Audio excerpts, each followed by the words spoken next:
শয়তান যখন বোরাক নিয়ে এসেছে গাউস পাকের কাছে, সময় এসেছে আসরের নামাজের, আল্লাহ আপনার জন্য বোরাক পাঠিয়েছে। গাউস পাক বলেন আসরের নামাজটা পড়ি, তারপরে বোরাকে একটু ভ্রমণ করব। আল্লাহ আপনার প্রতি সন্তুষ্ট হয়ে বোরাক পাঠায় দিছে, আপনার নামাজ পড়ার কি দরকার? গাউস পাক বলে নামাজের বিরুদ্ধে আমার যে দাঁড়া করায় সে কখনো ফেরেশতা হতে পারে? দূর হ শয়তান ইবলিস, তুই আমার বোরাকের অভিনয় দিয়ে আমাকে প্রতারণা করার চেষ্টা করছিস। ইবলিস বলে প্রতারণা একটা তো ফেল করলো, আর একটা চালু করে দেই। ইবলিস বলে আব্দুল কাদের তোমার এলেম তোমাকে রক্ষা করেছে। গাউস পাক বলে আবার আরেকটা প্রতারণার জাল বুনলি, আমার এলেম নয় আল্লাহর রহমত দয়া আমাকে হেফাজত করেছে। গাউস পাকের মতো ব্যক্তি ইবলিসকে প্রশ্ন করলো, এই বোরাকের নাটক দেখায় তুমি কতজন ব্যক্তিকে পথভ্রষ্ট করেছো? অলরেডি এই জামানায় 70 জন ব্যক্তিকে বেলায়েত প্রাপ্ত লোকরে আমি ফকির বানায় দিয়েছি, কিন্তু আব্দুল কাদের তোমারে পারি নাই। সম্মানিত হাজিরিন, এই যে আল্লাহর ওলির এখানে মাজার, বলেন আল্লাহর ওলির ইন্তেকালের পরে কি ওলিদের ক্ষমতা কমে না বাড়ে? পিছনের ভাইদের বলেন কমে না বাড়ে? আল্লাহর ওলিদের জীবিত অবস্থায় পাওয়ার কি, ইন্তেকালের পরে পাওয়ার কি? আপনাকে আমি জাস্ট 2টা উদাহরণ দিয়ে আপনাদেরকে বোঝানোর চেষ্টা করব। আমি আপনাদেরকে সবার আগে একটা কিতাবের উদ্ধৃতি দিয়ে শুরু করছি। এই কিতাবটির নাম হচ্ছে মিনহাজুল আবিদিন। কে লিখেছেন? হুজ্জাতুল ইসলাম ইমাম গাজ্জালী রহমাতুল্লাহ আলাইহি। আমাদের অনেক কওমি ভাইয়েরা ওনার নামের আগে লেখে হুজ্জাতুল ইসলাম, অনেক লেখে, কিন্তু তাদেরকে জিজ্ঞাসা করবেন ওনার নামের আগে কেন হুজ্জাতুল ইসলাম লেখা হয়? হুজ্জাতুল ইসলাম মানে ইসলামের দলিল। কেন ওনার নামের আগে হুজ্জাতুল ইসলাম লেখা হয়? উত্তর দিবে না, কারণ উত্তর দিতে গেলেই এলমে তাসাউফ মানতে হবে। একটু জোরে কর না মারহাবা। আল্লামা ইসমাইল হাক্কি তাফসিরে রুহুল বায়ানের ভিতরে 5 নম্বর খণ্ডে উল্লেখ করেছেন, সূরা বনী ইসরাঈলের মেরাজের আয়াতের ব্যাখ্যায় আল্লাহর হাবিব সাল্লাল্লাহু আলাইহি সাল্লাম যখন 6 নম্বর আকাশে গেলেন, কয় নম্বর? 6 নম্বর আকাশে গিয়ে দেখা হলো হযরতে মূসা আলাইহিস সালামের সাথে। মূসা আলাইহিস সালামের সাথে যখন দেখা হলো, মূসা আলাইহিস সালাম আমার নবীকে মারহাবা বললেন, সুন্দর করে সাক্ষাৎ দিলেন, দেখা করলেন, সব কিছুই হলো।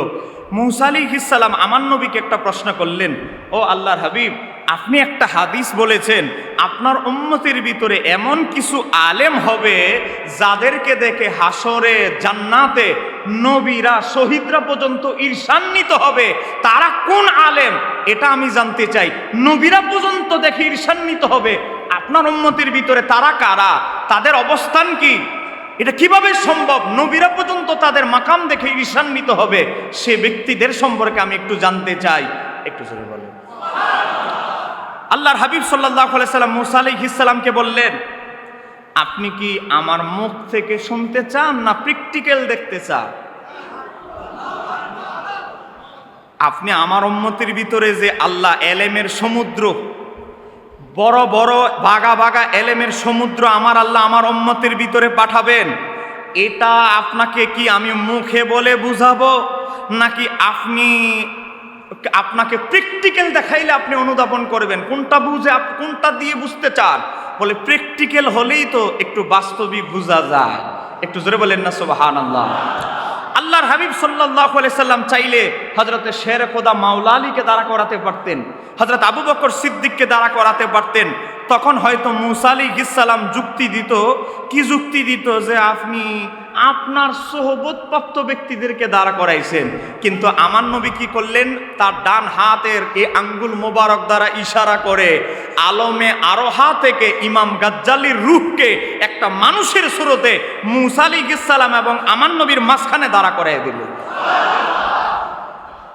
হযরতে ইমাম গাজ্জালী মিসালি একটা আবহাওয়া মানুষের সুরতে দাঁড়িয়ে গেলেন।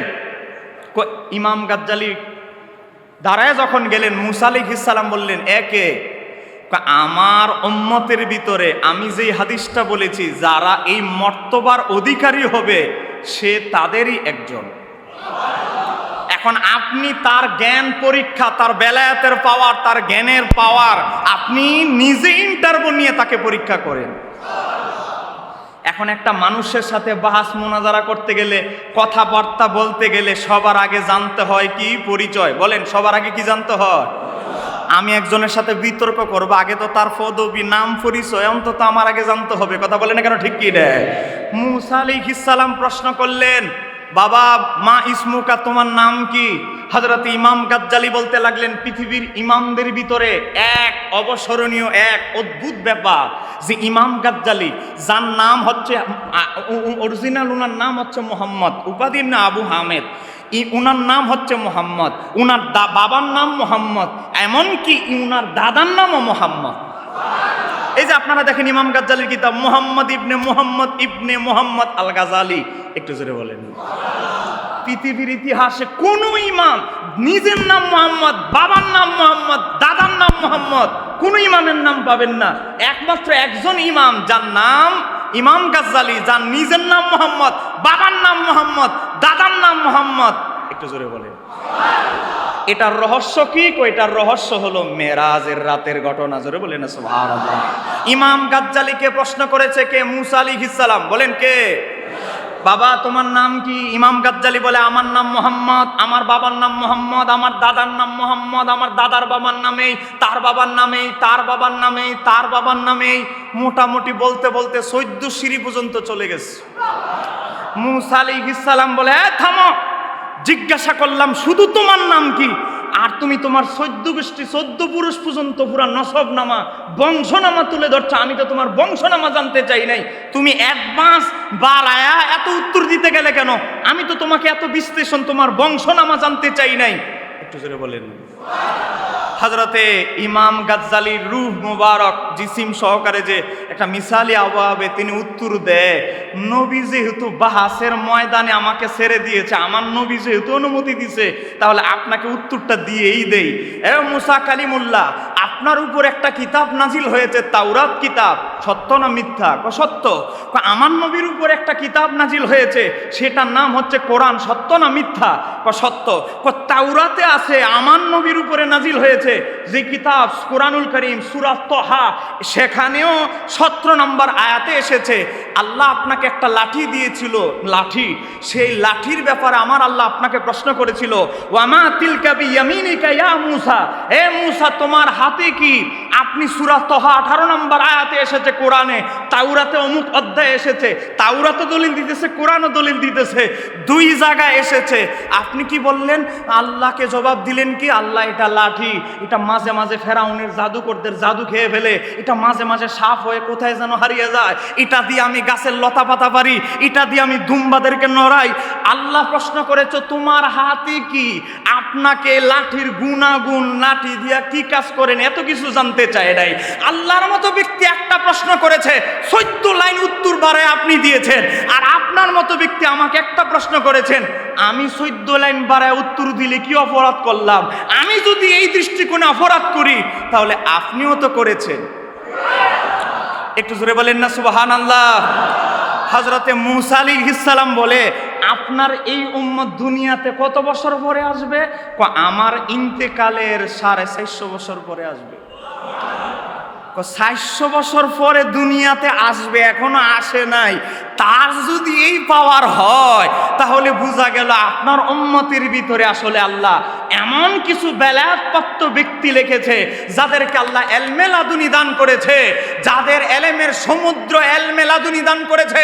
চোখটা বন্ধ করলে হক বাতিল, চোখটা বন্ধ করলে আল্লাহর হাবিব থেকে সওয়াল করার ক্ষমতা যে আল্লাহ দান করবেন, এটা আমি গাজ্জালীকে দেখে বুঝতে পেরেছি। সেই লেখক ইমাম গাজ্জালী, তার কিতাব থেকে আমি একটা দলিল দিতে চাই। বলবো? বলেন না? বলবো? ওলিদের জীবিত অবস্থায় ওলিদের মাকাম কি, এরপরে বলবো ইন্তেকালের পরে তাদের মাকাম কি।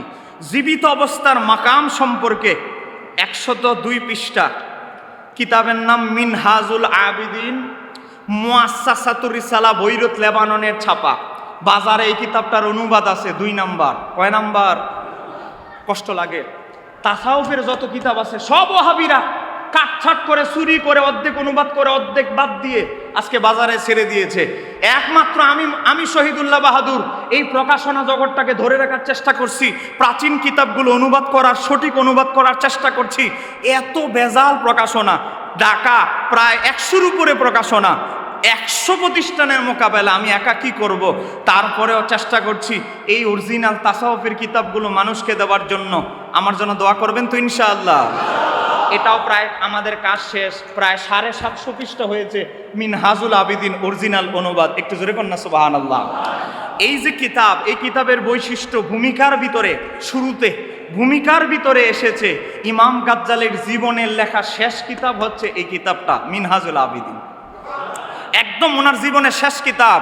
এই কিতাবের ভূমিকাতে এসেছে আমি স্বপ্নে ঘুমিয়ে রইলাম, স্বপ্নে আমার মাওলার সাথে আমার দেখা হয়ে গেল। আমাকে বলতেছে, আবু হামেদ গাজালি তুমি তো জীবনে অনেক কিতাব লিখেছো, ইহয়া উলুমুদ্দিন বড় বড় কিতাব, মানুষ এত বড় কিতাব পড়ার ধৈর্য নাই, তো তুমি তাসাউফের মূল নির্যাস সংক্ষেপে একটা কিতাবের ভিতরে তুলে ধরো। ও মাওলা কিভাবে তুলে ধরলে মানুষ সহজে বুঝবে? আমার আল্লাহ বলে দিলেন এই অধ্যায়ের পরে এই অধ্যায়টা সাজাবে, এই অধ্যায়ের পরে এই অধ্যায়টা সাজাবে, এই অধ্যায়ের পরে এই অধ্যায়টা সাজাবে।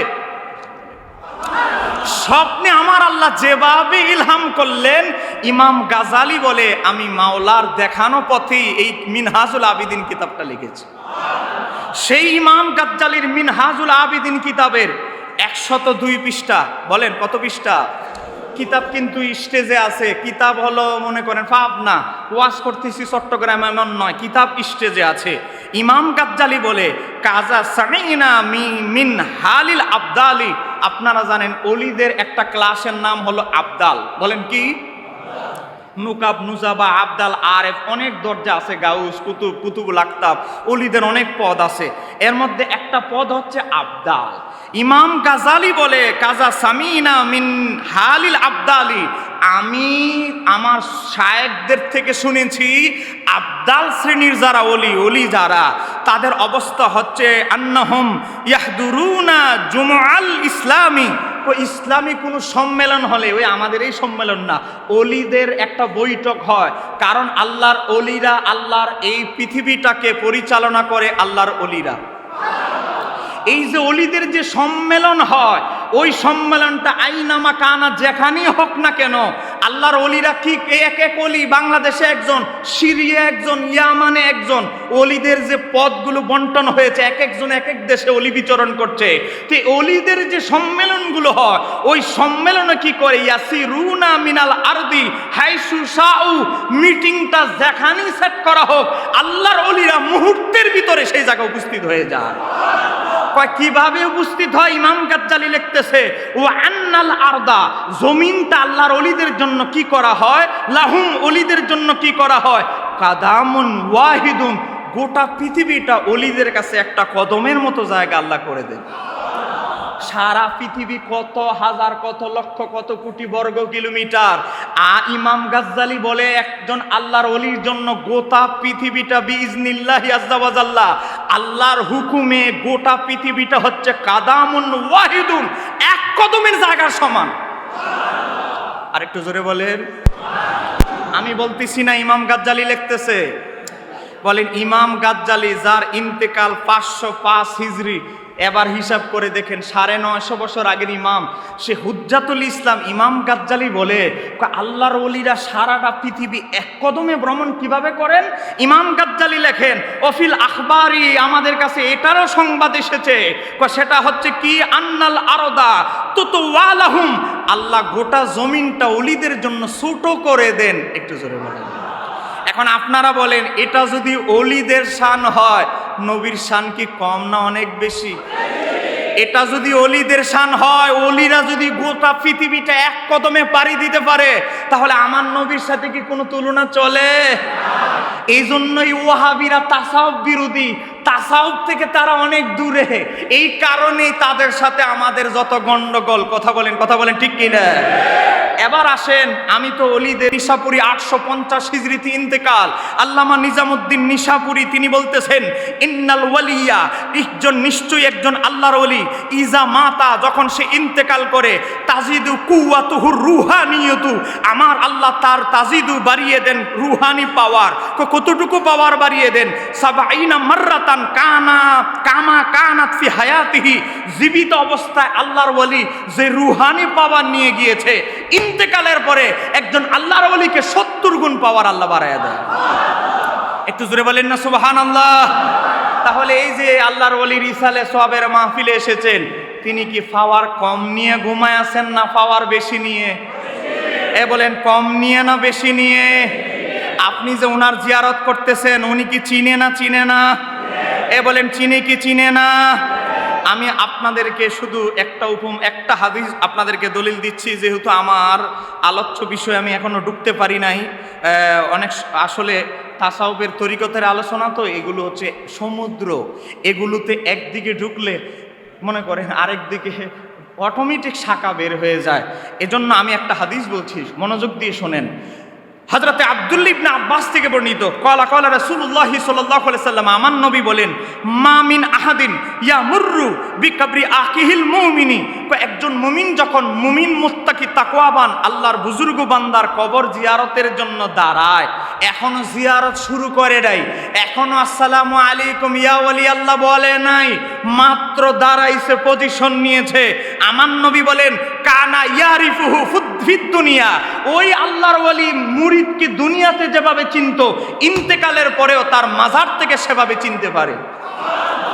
এরপরে কি হয়? আপনি যখন বলেন আসসালামু আলাইকুম ইয়া ওয়ালি আল্লাহ, চা দাও, আসসালামু আলাইকুম ইয়া ওয়ালি আল্লাহ, আমরা কবরবাসীকে সালাম দেই আসসালামু আলাইকুম ইয়া আহলাল, কিন্তু আল্লাহর ওলিদেরকে আমরা সালাম দেই আসসালামু আলাইকুম ইয়া ওয়ালি আল্লাহ। কথা বলেন ঠিক কি না? এটারও দলিল আছে না নাই? দলিল, একটা দলিল আমি দিব। আচ্ছা, এবার আসেন, আপনি যখন আল্লাহর ওলিকে সালাম দিলেন, বলেন আল্লাহর ওলি সালামের জবাব দেওয়ার ক্ষমতা আছে না নাই? আমার নবী বলেন, আপনি যখন সালাম দিবেন তারপরে কি হবে? আমার নবী বলেন, ফায়ুসাল্লিমু আলাইহি ইল্লা আরাফাহু ওয়া রাদ্দা আলাইহিস সালাম, কবর থেকে মাজার থেকে যার জিয়ারত করতে এসেছে, জিয়ারতকারীকে আল্লাহর ওলি ওই মুমিন মুত্তাকি তাকওয়াবান বান্দা দেখে দেখে তার সালামের জবাব দিয়ে দেয়। এই হাদিসকে বর্ণনা করেছেন সিহাসিত্তার 6 কিতাবের ইমামদেরও জন্ম হয় নাই যখন কিতাব লিখেছেন ইমাম আব্দুল্লাহ ইবনে মুবারক কিতাবুজ জুহুদ, সেই কিতাবুজ জুহুদের ভিতরে হাদিসটি উল্লেখ করেছে ইমাম সুয়ুতী শরহুস সুদুর কিতাবের 201 নম্বর পৃষ্ঠায়। এমনকি ইবনে তাইমিয়া তার মাজমাউল ফাতাওয়া 24 নম্বর খণ্ড 331 পৃষ্ঠায় লেখে, ক্বালা ইবনে মুবারক, আব্দুল ইবনে মুবারক বলেছে, সাবাতা যালিকা নিন নবী সাল্লাল্লাহু আলাইহি সাল্লাম ওয়া সাহাহাহু আব্দুল হক, ইমাম আব্দুল হক দুইজন, একজন আব্দুল হক ইসবিলি 500 হিজরির, আর একজন আব্দুল হক মুহাদ্দিস দেহলভী, দুইজন। এই 500 হিজরির ইমাম আব্দুল হক ইসবিলি তিনি তার আহকামুল কোবরা কিতাবেও বলেছেন হাদিসটা সহিহ।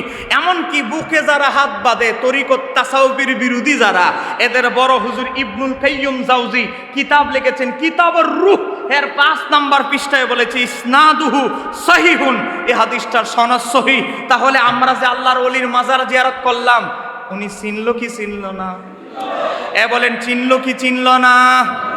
মনে রাখবেন, আমাদের জিন্দিগি আর আল্লাহর ওলিদের জিন্দিগি কখনো এক। কথা বলেন না কেন এক? একজন মুমিনের জিন্দিগি আর একজন আল্লাহর ওলির জিন্দিগি, দুইজনের জিন্দিগি কি এক? আল্লাহর ওলিদের কি পাওয়ার ইন্তেকালের পরে। একটা ইবারত আমি আপনাদেরকে বললাম, আরেকটা জাস্ট হাদিস বলে আমি আমার সংক্ষিপ্ত 10-15 মিনিটে আমার মূল আলোচনায় যাচ্ছি। এবার আসেন, দুইজন সাহাবী, বলেন কয়জন? একজনের নাম হচ্ছে হযরত আব্দুল্লাহ ইবনে সালাম, তিনি এসেছেন ইহুদি ধর্ম থেকে।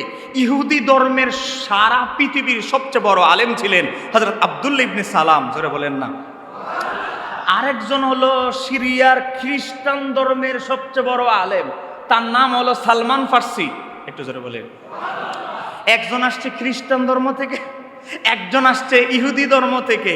আমার নবী তাদের দুইজনকে একটু ভালোবাসার সম্পর্ক গড়াই দিলেন, যেহেতু দুইজনে দুই ধর্মের আগে পণ্ডিত ছিলেন, দুইজনের খুব ভালো সুসম্পর্ক ছিল। হযরত আব্দুল্লাহ ইবনে সালাম নবীর অনেক ওফাতের পরের ঘটনা। আব্দুল্লাহ ইবনে সালাম এটা খোলা ছিল তো বুঝে গেছেন যে ওনার মৃত্যু সন্নিকটে। হযরতে আব্দুল্লাহ ইবনে সালাম ওনার বন্ধু ভাই সালমান ফার্সির বাড়িতে গেলেন, গিয়ে বললেন, ও আব্দুল্লাহ ইবনে সালমান ফার্সি, আমার মনে হয় আমি আর বেশি দিন বেঁচে থাকবো না, তবে আমার সাথে যদি আল্লাহর হাবিবের দেখা হয়, আমি তুমি সালমান ফার্সির সালাম আমি নবীর দরবারে পৌঁছে দিব। সালমান ফার্সি বলে, ইন্তেকালের পরে কি কবর থেকে বিভিন্ন জায়গায় ভ্রমণ করার ক্ষমতা দেওয়া হয়? হযরতে আব্দুল্লাহ ইবনে সালাম কি করলেন জানেন? হিকমত অবলম্বন করলেন, এটা তুমি আমার ইন্তেকালের পরে বুঝবে। সত্যি আব্দুল্লাহ ইবনে সালামের আগে ইন্তেকাল হয়ে গেল। ইন্তেকাল হয়ে যাওয়ার পর যেই দিন আব্দুল্লাহ ইবনে সালাম ইন্তেকাল করলেন, ওই দিনই স্বপ্নে সালমান ফার্সির সাথে স্বপ্নে জিয়ারত হয়ে গেল। আর দেরি নেই, যেই দিন মারা গেছে এই দিন রাতেই সালমান ফার্সির সাথে দিদার হয়ে গেল। হযরতে সালমান ফার্সি রাদিয়াল্লাহু তাআলা আনহু হযরতে আব্দুল্লাহ ইবনে সালামকে বললেন, ও আব্দুল্লাহ ইবনে সালাম, আপনি কেমন আছেন? আপনি কেমন আছেন? হযরতে আব্দুল্লাহ ইবনে সালাম বলে, আমার জীবনে আমি যত আমল করেছি, একটা আমল আমার আল্লাহ সবচেয়ে বেশি আমি আব্দুল্লাহ ইবনে সালামের পছন্দ করেছে। সে আমলটা কি? হযরতে আব্দুল্লাহ ইবনে সালাম বলে, সেটা হচ্ছে তাওয়াক্কুল, আল্লাহর উপরে ভরসা করা। আজকে তরিকতের তাসাউফের ইমাম গাজ্জালির ইহয়া উলুমুদ্দিন, ইমাম গাজ্জালি ইহয়া উলুমুদ্দিনের ভিতরে তাসাউফের তরিকতের দুইটা পার্ট তুলে ধরেছেন। একটা হচ্ছে মুহলিকাত, আরেকটি হচ্ছে মুনজিয়াত। মুনজিয়াত মানে তওবা, রিদা, মোরাকাবা, মুশাহাদা, মুহাসাবা, বিভিন্ন পার্ট তুলে ধরেছেন। এগুলো হচ্ছে তরিকতপন্থীর নিজের মাকাম উন্নতি করার মুক্তির রাস্তা। আর মুহলিকাত, রিয়া, হিংসা, হাসাদ, বিভিন্ন এই যে খারাপ গুণগুলো, এগুলো হচ্ছে আমাদের কলব ধ্বংসকারী। এগুলোর নাম দিয়েছেন ইমাম গাজ্জালি মুহলিকাত। আর মুনজিয়াতের মধ্যে একটা পার্ট হচ্ছে তাওয়াক্কুল। বলেন সেই জিনিসটার নাম কি? কথা বলেন সেই জিনিসের নাম কি? আপনি যদি মাওলার উপরে ভরসা তাওয়াক্কুল করার মতো করতে পারেন, ভরসা রাখার মতো রাখতে পারেন, বলেন রিজিকের মালিক কে?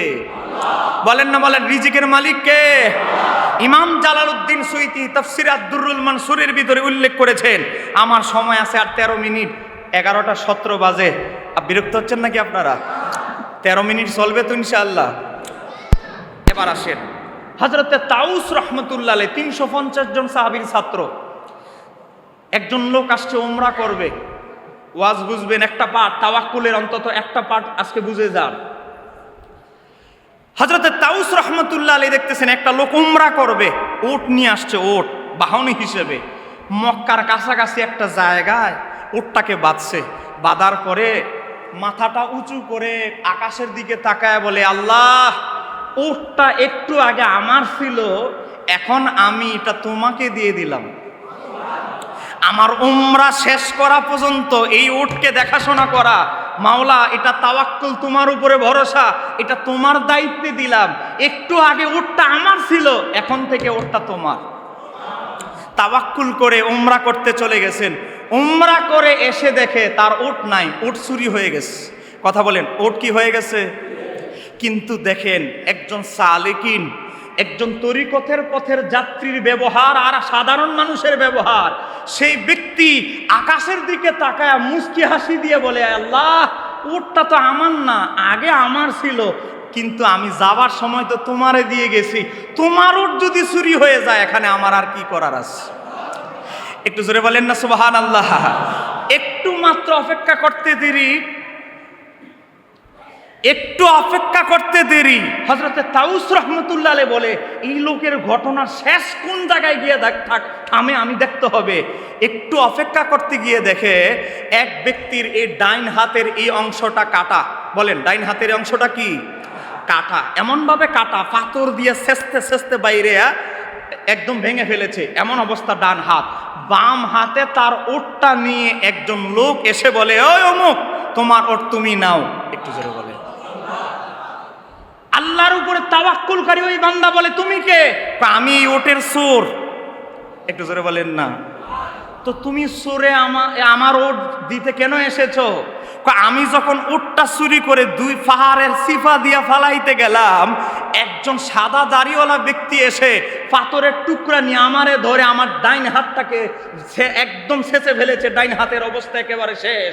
আর বাম হাতে রশিটা ধরায়া আমারে বলে, ওই যে অমুক ব্যক্তির ওটটা চুরি করেছোস, ওটটার মালিক হলো ওই অমুক, তাড়াতাড়ি গিয়া ওটটা দিয়ে আয়, না হলে তোর বাম হাতটাও ভেঙে ফেলবো। একটু জোরে বলেন না। আপনি যদি তাওয়াক্কুল, মাওলার উপরে তাওয়াক্কুল করার মতো করতে পারেন, বলেন আমাদের সমস্ত ভরসার আশার সব জায়গার মূল কেন্দ্রবিন্দুর মালিককে। তাসাউফের একটা পাঠ হচ্ছে তাওয়াক্কুল। তাওয়াক্কুল এটা অনেক বড় একটা সাবজেক্ট, ওদিকে আমি যাচ্ছি না। হযরতে আব্দুল্লাহ ইবনে সালাম বলে, আমার জীবনে আমি যত আমল করেছি, আল্লাহ আমার একটা আমলের প্রতি সবচেয়ে বেশি খুশি হয়েছে, সেটা হচ্ছে তাওয়াক্কুল। এবার বলতেছে, আচ্ছা এবার বুঝলাম, তো এখন আপনি যে মারা গেলেন, এখন আপনার পাওয়ার কি? হযরতে আব্দুল্লাহ ইবনে সালাম বলে, আমার পাওয়ার জানতে চাও? আরে আমার পাওয়ার না, একটা কামেল ইনসান, একজন বুজুর্গ ব্যক্তির পাওয়ার হচ্ছে ফাইনাল আরহাল মুমিনিনা, একজন মুমিনের রূহের পাওয়ার হচ্ছে তাজহাবু ফিল জান্নাতি হাইসু শাআত। শুধু দুনিয়া নয়, জান্নাত থেকে শুরু করে যেখানে খুশি সেখানে আল্লাহর ওলি ভ্রমণ করতে পারে। একটু জোরে বলেন না সুবহানাল্লাহ। তা আমি বলছি না, হযরতে আব্দুল্লাহ ইবনে সালাম বলছে শুধু দুনিয়া নয়, জান্নাত থেকে শুরু করে আরশে কুরসি থেকে শুরু করে আল্লাহর ওলি ইন্তেকালের পরে যেখানে খুশি সেখানে ভ্রমণ করার ক্ষমতা দিয়েছে কে? এখন আল্লাহর ওলিদের প্রতি বিদ্বেষ রেখে আমাদের কোনো লাভ হবে? বলেন আমাদের কোনো লাভ হবে? এই হাদিস উল্লেখ করেছে সিহাসিত্তার 6 ইমামের একজন ইমাম আবু দাউদ, তার কিতাবুজ জুহুদের হাদিস নাম্বার 258। একটু মহাব্বতে পড়ি আল্লাহুম্মা।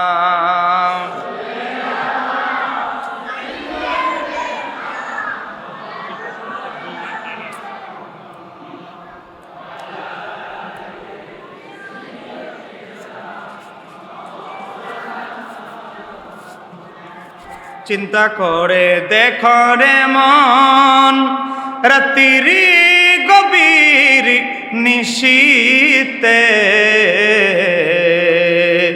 মরণ কালে বান্ধব নাই রে, কে যাবে তোর সঙ্গেতে? আল্লাহুম্মা।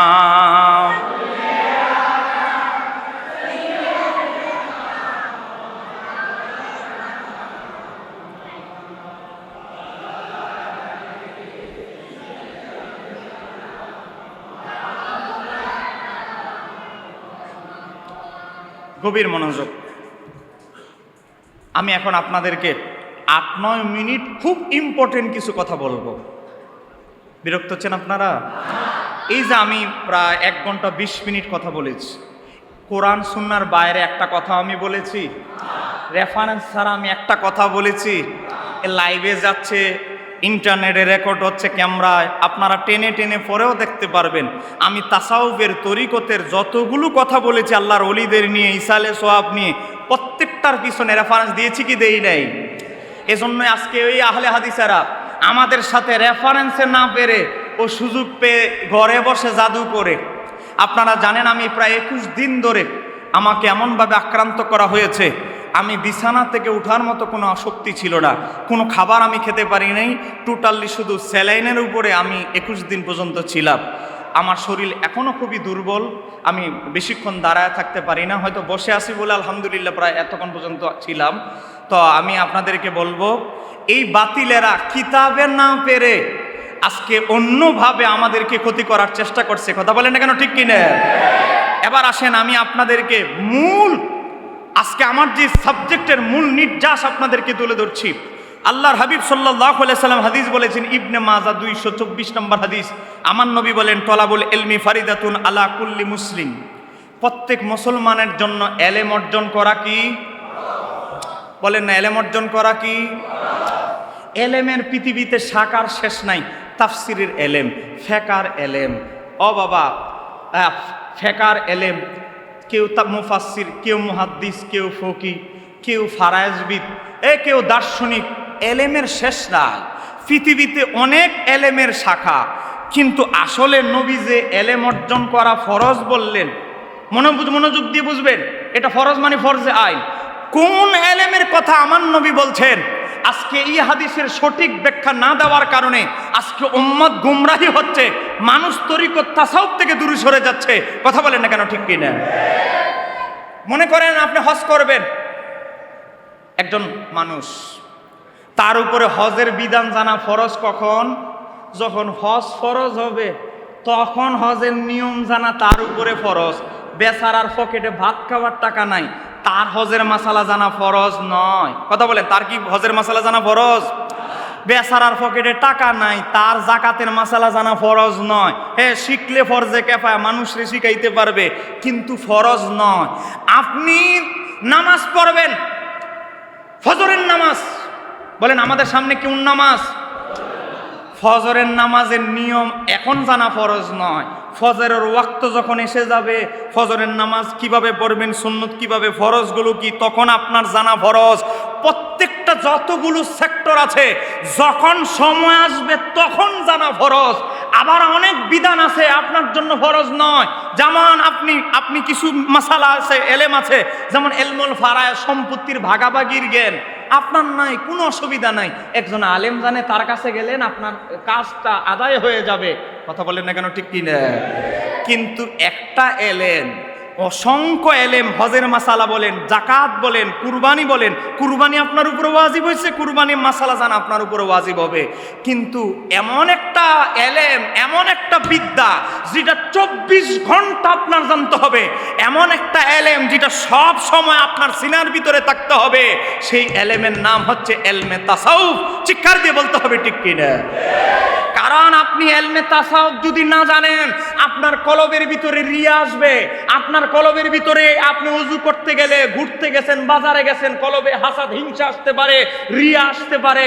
আপনার কলবে হুব্বুদ দুনিয়া, দুনিয়ার প্রেম আসতে পারে। এই যে কুরিপিগুলো, এই যে ইমাম গাজ্জালি উল্লেখ করেছেন 10টা, আর ইমাম সারওয়ার্দী আওয়ারিফুল মারিফে লিখেছে 15টা। এই যে খতরনাক, আপনার দিলকে ধ্বংসকারী এই যে খারাপ খাস, খারাপ গুণগুলো, এগুলো আপনার বাজারে আসতে পারে, এগুলো আপনার মিটিংয়ে আসতে পারে, এটা এখানে আপনার মাহফিলে আসতে পারে, হিংসা করে চলে আসতে পারে। এই কুরিপুগুলো যে কোনো মুহূর্তে শয়তান আপনার হৃদয়ে সৃষ্টি করতে পারে। এজন্য 24 ঘন্টা যেই এলেমটা আমাদের দরকার, আমাদের সাথে থাকতে হবে, যেটাকে বলা হয় তাসকিয়ায়ে নফস, হাদিসের ভাষায় আল ইহসান, আর পরিভাষায় এটাকে বলা হয় এলমে তাসাউফ। এলমে তাসাউফ শিক্ষা করা প্রত্যেকটা মানুষের জন্য ফরজে আইন। আমি বলছি না ইমাম গাজ্জালির রুহুল উদ্দিন দেখেন, আমি বলছি না ফতোয়া শামীর মুকাদ্দামায় দেখেন, আমি বলছি না ইবনে মাজার শরায় ইমাম সুয়ুতী উল্লেখ করেছে দেখেন, আমি বলছি না ইমাম সারওয়ার্দী আওয়ারিফুল মারিফের ভিতরে লিখেছেন। এই হাদিসের ব্যাখ্যা করতে গিয়ে আমাদের মানুষদেরকে আমাদের কিছু আলেমরা বুঝায় ওযু, গোসল, তায়াম্মুম, এগুলো জানা হলো ফরজে আইন। আরে বাবা, আপনার তায়াম্মুমের যখন প্রয়োজন হবে তখন তায়াম্মুমের ফরজ জানা আপনার উপরে ওয়াজিব। ফজরের ওয়াক্ত যখন আসবে, ফজরের নামাজ কিভাবে পড়বেন তখন জানা আপনার উপরে ওয়াজিব। কিন্তু 24 ঘন্টায় একটা বিদ্যা আপনার হৃদয়ে লালন করতে হবে, রাখতে হবে। যে কোনো মুহূর্তে শয়তান আপনাকে ব্যবহার করতে পারে। এই খারাপ গুণগুলো দিয়ে এই শয়তানকে কিভাবে দমন করবেন, রিয়া আপনি কিভাবে বুঝবেন, রিয়ার এলাজ চিকিৎসা কিভাবে করবেন, রিয়া কিভাবে দমন করবেন, রিয়া মুক্ত ইবাদত আপনি কিভাবে গঠন করবেন, এটাই এই এলেম যদি 24 ঘন্টা আপনার সিনার ভিতরে না রাখেন, শয়তান আপনাকে যে কোনো মুহূর্তে ধোঁকা দিবে, আপনার কলব নষ্ট করবে। কলব দখল করা মানে আপনাকে দখল করা। চিৎকার দিয়ে বলতে হবে, ঠিক কি না? এজন্য ইমাম গাজ্জালি বলে, 2টা এলেম সর্বসময় 24 ঘন্টা 2টা এলেম শিক্ষা করা ফরজে আইন। কয়টা? একটা হচ্ছে মৌলিক আকীদা, 7টা মৌলিক আকীদাগুলো জানা, আর 2 নাম্বার হচ্ছে এলমে তাসাউফ, কলবের কুরিপু দমন করার অস্ত্র শিখা। এই 2টা এলেম অর্জন করা ফরজ, ফরজ, ফরজ, ফরজ। একটু জোরে বলেন না সুবহানাল্লাহ। নারায়ে তাকবীর, নারায়ে রিসালাত। ফিসা হুজুর কেবলার আগমন। হুজুরকে নিয়ে আসে।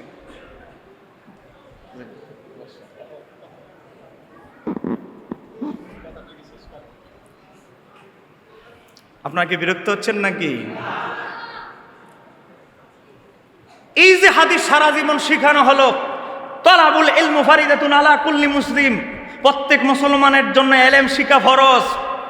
কিন্তু আসলে এই হাদিসের সঠিক ব্যাখ্যা মানুষকে শেখানো হয় নাই। বাবা, আমি আপনাদেরকে আবারও বলছি, হজের মাসালা কার জন্য শিক্ষা ফরজ? যার উপরে হজ ফরজ। হজ আপনার ফরজ হয়েছে, হজ করতে যাবেন, তখন আপনার হজের মাসালা শিখা ফরজ। জোহরের ওয়াক্ত এসে গেছে, জোহরের নামাজ কিভাবে পড়বেন এই জ্ঞান আপনার, তখন আপনার হাজির থাকা, উপস্থিত থাকা ফরজ। কিন্তু 24 ঘন্টায় আপনি ভ্রমণে থাকেন, সমুদ্রে থাকেন, মরুভূমিতে থাকেন, যেখানে থাকেন, শয়তান তো আপনার পিছনে লেগে আছে। শয়তান থেকে বাঁচার অস্ত্র এই এলেম, যেটাকে বলা হয় এলমে তাসাউফ। এই এলমে তাসাউফ যদি সর্বসময় জ্ঞান আপনার সিনায় না থাকে, শয়তানকে প্রতিরোধ করার ক্ষমতা আমার আপনার থাকবে। শয়তান যখন বোরাক নিয়ে এসেছে গাউসে পাকের কাছে, সময় এসেছে আসরের নামাজের, আল্লাহ আপনার জন্য বোরাক পাঠিয়েছে। গাউসে পাক বলেন, আসরের নামাজটা পড়ি, তারপরে বোরাকে একটু ভ্রমণ করব। আল্লাহ আপনার প্রতি সন্তুষ্ট হয়ে বোরাক পাঠিয়ে দিছে, আপনার নামাজ পড়ার কি দরকার? গাউসে পাক বলে, নামাজের বিরুদ্ধে আমার যে দাঁড়া করায় সে কখনো ফেরেশতা হতে পারে? দূর হ শয়তান ইবলিস, তুই আমার বোরাকের অভিনয় দিয়ে আমাকে প্রতারণা করার চেষ্টা করছিস। ইবলিস বলে, প্রতারণা একটা তো ফেল করলো, আর একটা চালু করে দেই। ইবলিস বলে, আব্দুল কাদের, তোমার এলেম তোমাকে রক্ষা করেছে। গাউসে পাক বলে, আবার আরেকটা প্রতারণার জাল বুনলি। আমার এলেম নয়, আল্লাহর রহমত দয়া আমাকে হেফাজত করেছে। গাউসে পাকের মতো ব্যক্তি ইবলিসকে প্রশ্ন করলো, এই বোরাকের নাটক দেখায় তুমি কতজন ব্যক্তিকে পথভ্রষ্ট করেছো? অলরেডি এই জামানায় 70 জন ব্যক্তিকে বেলায়েত প্রাপ্ত লোকরা আমি ফকির বানায় দিয়েছি, কিন্তু আব্দুল কাদের তোমারে পারি নাই। একটু জোরে বলেন। আপনি শয়তানের ফাঁদ সম্পর্কে জানতে হলে সারা পৃথিবীতে অক্সফোর্ড বিশ্ববিদ্যালয় বলেন, ঢাকা বিশ্ববিদ্যালয় বলেন, সারা পৃথিবীতে আমাদের এক সবচেয়ে বড় শত্রু হলো শয়তান। শয়তানকে কিভাবে দমন করতে হবে, শয়তানের ফাঁদ থেকে কিভাবে বাঁচতে হবে, শয়তানের প্রতারণা থেকে কিভাবে বাঁচবো, শয়তানের কাজ কি, শয়তানকে দমন করব কিভাবে, কোন বিশ্ববিদ্যালয়ে শয়তানকে দমনের ট্রেনিং দেওয়া হয় না। একটা জায়গায় দেওয়া হয়, সেটা হলো খানকা।